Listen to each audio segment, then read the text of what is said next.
As ready as I'll ever be. Hi, as Terry Roberts said, we're back again with chapter 25 of Journal of the Plague Year, our community conversations about the COVID. And today we are so delighted to be joined by an old friend from Sacramento, H.D. Palmer, who is the Deputy Director of the California Department of Finance. He's held that position since I was a young man, if you can believe that. And he's here to talk about how the pandemic has affected the state budget, where we are with that process, and what it might mean for us locally. HD, thanks so much for coming. Oh, great to be here, Jerry. Good to see you. And I'm delighted that you brought your Giants K. You put that up on the wall specifically before me, which may explain why we've been friends for a long time for those Dodger fans who may be tuning in even as we speak. Sort of fine art, so I thought I'd hang one of the nice still lifes that I've been able to acquire here for just such this occasion. All right. Well, I think we first met back before the last ice age. It was during the first term of Governor Pete Wilson, who was greeted with a massive budget deficit, and worked through that. And then, of course, you worked for Governor Schwarzenegger through a number of budget crises, Governor Brown, and now with Governor Newsom. How does this compare to those previous crises that you worked through?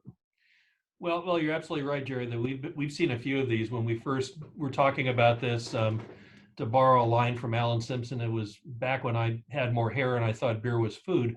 But in 1993, we were just about at the bottom of the recession that was caused by the collapse of the defense and aerospace industry in the wake of the Cold War, and that estimated 750,000 jobs over about 3 years. And then Pete Wilson's first year as governor, his deficit went from $7 billion in his first year in January to $14 billion off a budget of $43 billion, as he famously called it.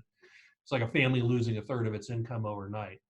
And you're right. We've seen a few downturns since then. We saw the dot-com bust at the beginning of the 2001 era, where things were flying high, the revenues were riding the rocket, and then when the dot-com boom went spectacularly bust and those one-time went away, there was higher ongoing spending that appeared to get out of. And then in the end of the Schwarzenegger administration, we saw the Great Recession, which was a double whammy for California, because not only was it affected by the collapse of the stock market at the time, but also the collapse of the subprime mortgage industry, which hit states like California harder than other states in regional, in the Central Valley and in the Inland Empire, in Riverside and San Bernardino County.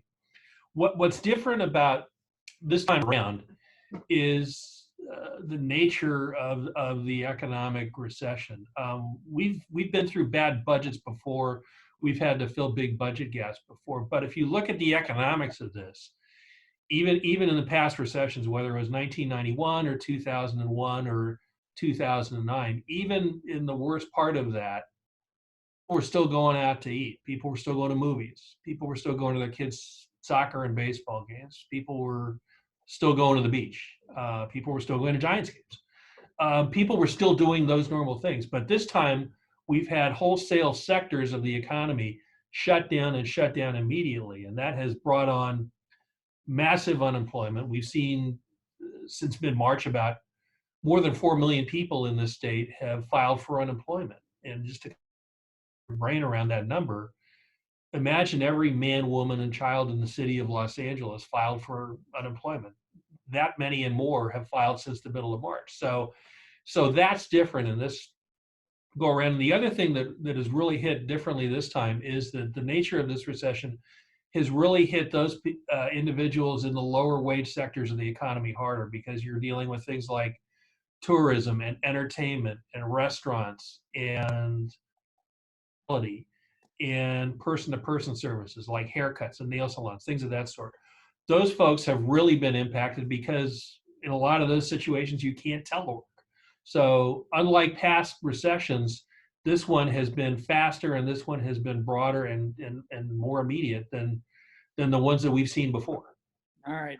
So, the governor's obviously been extremely preoccupied with the pandemic, but behind the scenes, I know you guys were keeping track of the revenues. So we are now in what the Department of Finance, and we should clarify, the Department of Finance works for the governor and does all of his budget quants. And then the legislature has something called the Legislative Analyst, which does their piece of it, and eventually everybody gets on the same page. But the governor is estimating a $54 billion deficit for the fiscal year that begins July 1. What happened to cause that so quickly, specifically? What taxes were lost?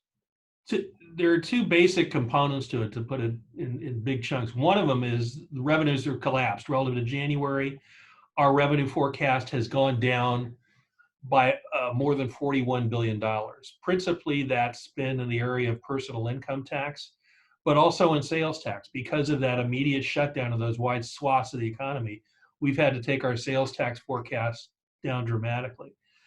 The other thing that's compounded that, because the budget deficit is an estimate for not only what our shortfall is this year compared to what we projected in January, but also what we project is going to happen next year. And what we project is going to happen next year that's different from January is there's going to be a lot more demand for social safety net programs, income support programs. Unemployment assistance is one. That's mostly federal government issues. But also in areas like Medi-Cal, the state's healthcare program for low-income individuals. It currently provides healthcare for roughly 1 in 4 Californians. Other things like CalWORKs, the state's welfare to work program. All of those things we anticipate going to see higher caseloads, because in an economic downturn, caseloads for those go up. Plus the fact that we've had additional expenditures that have been associated with the COVID pandemic and having to respond to those both immediately, what we've done since the early spring and what we project we're going to need for the rest of the year, probably about $8.5 billion. Now, the good news on that is that eventually roughly 75 cents on that dollar of what we're going to spend on those COVID-related responses is going to be reimbursed by the federal government, because we've got a presidential disaster declaration associated with this pandemic. So the expenses that we make to respond to that are going to be reimbursed eventually by the feds. But relative to where we were in January, it's been a huge swing. We started out in January projecting a surplus, an operating surplus of about $5.6 billion. And now we're looking at a $54.3 billion shortfall. That's a swing of $60 billion in a little over 4 months, which gives some kind of definition to the speed and the scope and the severity of this recession that's been caused by this pandemic. Yeah. So the three big sources of revenue, three big taxes for the state: the income tax, the sales tax, and the corporations tax you mentioned. What's on the other side? What are the biggest chunks of spending that the state makes that are going to be affected? For the state's general fund, which is the state's principal operating budget, the biggest chunk is K-12 education, and how that is spent is governed by a constitutional formula that is extremely Byzantine, and we won't bore your viewers with that, because if we try to do that, they won't be able to operate heavy machinery for an hour. I was hoping we could really dig down on test 2, but go ahead. Well, we'll hold that for like when people at 11 o'clock are trying to doze off. But K-12 education is the largest share of general fund spending. Right after that, about 40% generally. Ballpark, yes. And then after that, the second largest share goes to health and human services programs. Medi-Cal, the state's version of Medicaid, again, the low-income healthcare program, is the largest single share of general fund spending after K-12 education. And again, you're looking at about 14 million people are the folks who are eligible for CalWORKs. Is that Gavin? Is that Gavin calling? Is that the red line? No, that is not the bad phone. I've neglected to have the mute button put on, so apologies for that. Wild sound, as they say in television. Oh no, it's reality. But anyway, so those are the two biggest areas where general fund is spent. And then after that comes higher education. And then after that comes the state's corrections department running the prisons, where there has been a great deal of reduction actually in spending. So those are the major areas. And so how do we go about closing a budget gap of $54 billion? In part is the targeted use of the federal dollars that have already been approved by Congress and signed by the president. In the CARES Act. The CARES Act, and we won't get into every government program's got to have an acronym, right? Well, we're not going to get into those now. But the federal aid that's been passed in the several bills to date that we know is done, it's in the bank, we can program it, we've used that.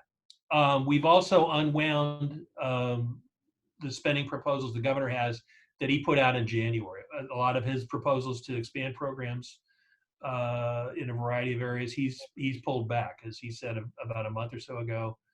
That budget is no longer operational. So we pulled those back. We also made some reductions in base spending for the budget that was approved for the current year back in June of 2019. We've also got some revenue raising components, and then by tightening up some tax provisions, not a broad-based tax increase, but tightening up things on what type of tax breaks certain businesses can take. And then we've got a list of cuts, about 14 billion of them that are on the table, that are referred to in budget parlance as trigger cuts. And what we mean by that is that these are proposals to bring spending down in order to be able to close that gap. Unlike Washington, we've got a constitutional requirement that says a balanced budget has to be adopted by June the 15th of every year. We also don't have a printing press, which the federal government has the luxury of having. So we've got to make decisions in order to meet the constitutional requirement, not only the governor to propose it, but the legislature to approve it. So what the governor's proposal reflects is a list of roughly 14 billion in these reductions, which will go into effect for the fiscal year that begins on July the 1st. However, the governor has made it clear that more assistance, because of the nature of this pandemic and its effect not only on California, but all the states and their local governments, is so large and so huge that we need to have greater federal relief. So he's proposed that. Let me just pause there. Federal bill. If we get that to a certain extent, to the 14 billion in reductions can be unwound or triggered off, as the words are. So that's where that is. All right. Yeah, I want to talk about that, but I just want to clarify the timeline that we're on. The governor proposes a budget and did propose a budget in January, about 222 billion, had a lot of good stuff in it, including a surplus. Yep.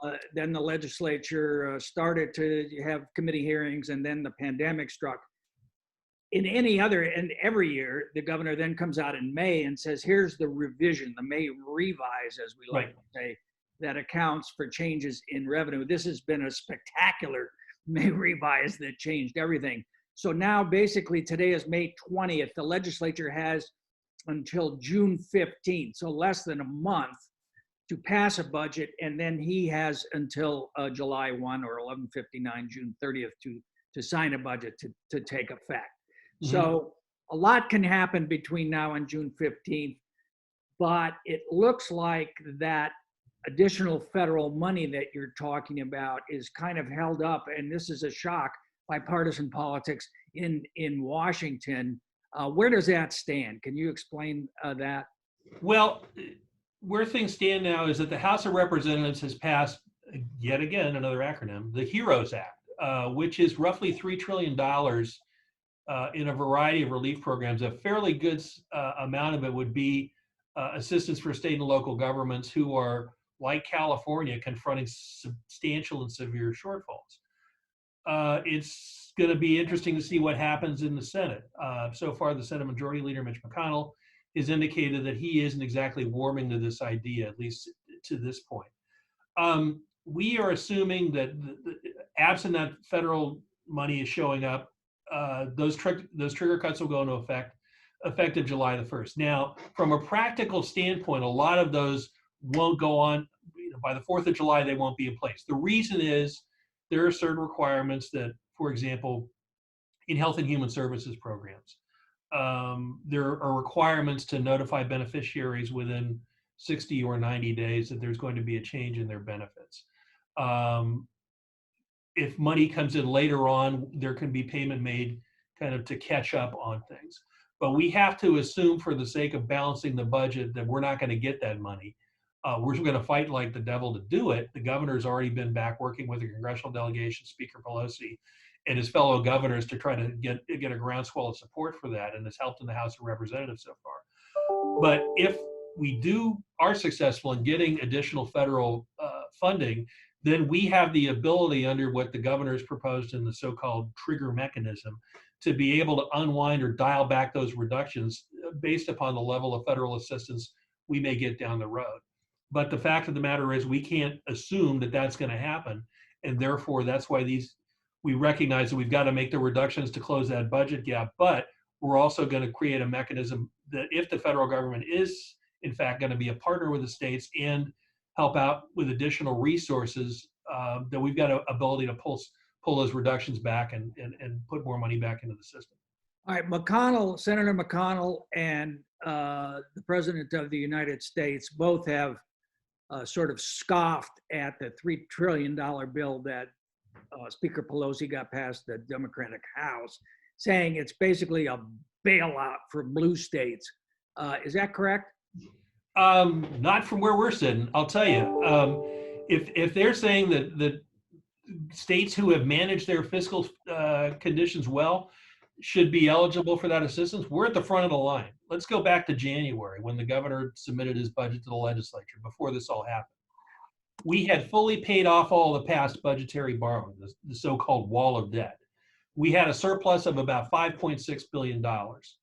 We had record levels of budget reserves in the bank, including $16 billion already deposited in the state's so-called rainy day fund, the budget stabilization account. And we had balanced budgets projected not only for the coming year, but for several fiscal years ahead of that. So we did everything right, and we've got the receipts to prove it. We have managed prudently and fiscally. Governor Brown was instrumental in that. Governor Newsom has continued it. So the fact that we managed well and that we had these kind of reserves, other states, I think, would probably, be envious and want to have a situation where they came into this type of a spiral downward with $16 billion of an insurance policy ready to draw down on. Doesn't mean there aren't going to be any cuts, but it does mean you can take some of the sting out of some of them. But even with that management that was good and put us in a very good fiscal shape, here we are. It's that $60 billion swing that's happened in 4 months.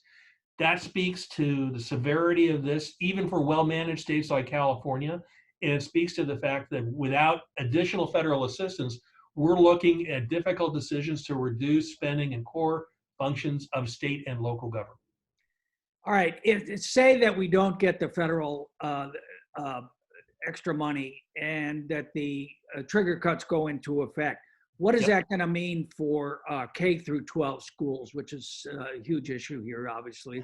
And well, it's gonna vary from district to district. There are certain districts that, depending upon their funding stream, are going to be different. There are so-called basic aid districts where there's a mix of state general fund and local property tax, which is under the Constitution the main funding stream for K-12 schools and community colleges. For those districts that are so-called basic aid districts, where the bulk of their money comes from local property tax, they probably will not feel as much or be affected as much as some of the other districts. That said, there are going to be reductions in the local control funding formula. There are going to have to be deferrals, as we call it, to be able to have to move payments to districts from one fiscal year to another in order to be able to lessen the blow of what without any changes would be a $19 billion hit to school budgets, just based on the way that the constitutional funding formula works, and without any policy decisions by Sacramento. That's just when the revenues go down, the constitutional funding formula says spending guarantees go down. That's extremely unfortunate, but that again is a reflection of how bad things have been. Now, the governor is proposing a number of policy steps to try to crawl out of that crater and build back school budgets. One of them is to take about $4.5 billion in some discretionary money that has come from the federal government already and put it into education. And the other is to delay what had been a proposed advance payment on teacher retirement liabilities and put that into making sure that we didn't have cuts of nearly $3 billion this year. So we're doing everything that we can to try to minimize the impact on K through 12 schools. But given the scope of this budget crisis that's been brought on by this recession, which has been brought on by this pandemic, everything is going to get affected. All right. We mentioned earlier the legislative analyst who looks at the governor's budget and delivers their analysis directly to the legislature, the Department of Finances in the executive branch. Now Yeah. they have their analysis is that. This is a two-part question. First, they've said they're using a number for the deficit that is smaller than the 54 billion used by the governor, and that is between 18 and 31 billion. And secondly, they have done two different recession scenarios, and as I understand it, the governor's budget has used one. Could you explain first why the difference in the numbers, and then two,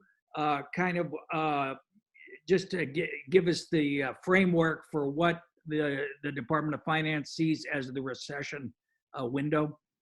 Sure. The differences, first of all, there are always going to be differences between the projections that we do and the legislative analyst does. It's not a question of who's right and who's wrong. In part, it's because of when you take your snapshot of what you're looking at in terms of the economy and revenues and caseloads. They've got different estimates than we do on revenue projections. They have some different assumptions on what caseload estimates are going to be for programs such as in the health and human services area, where the number of people that you have enrolled in a program affects how much you spend.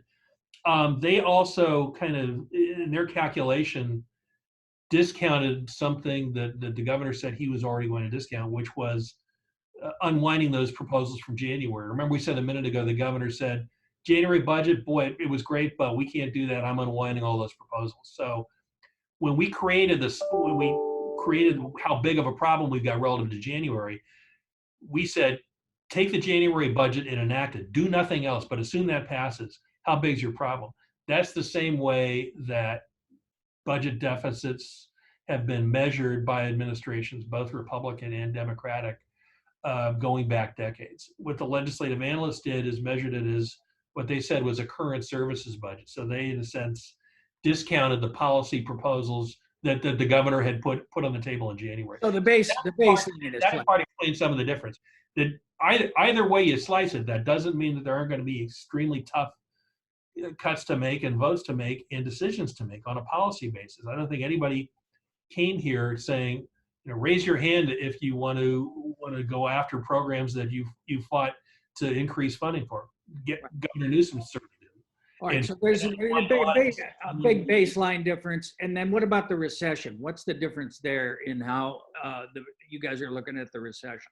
Well, we're assuming that there's a gradual reopening, in this of this year, but we make while we have the legislative analysts came forward with two scenarios, if you will, a more optimistic scenario about when the economy would improve, and then another one that didn't assume that.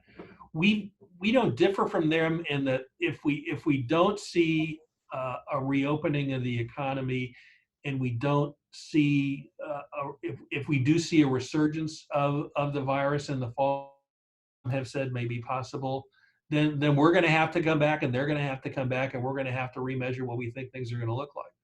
The good news so far on that is that because of the public health measures that we put into place, it appears that at least for the moment that cases we've started to flatten that curve, as the phrase has been, and we're seeing the beginnings of reopenings of businesses and of industries in the progress that we've made.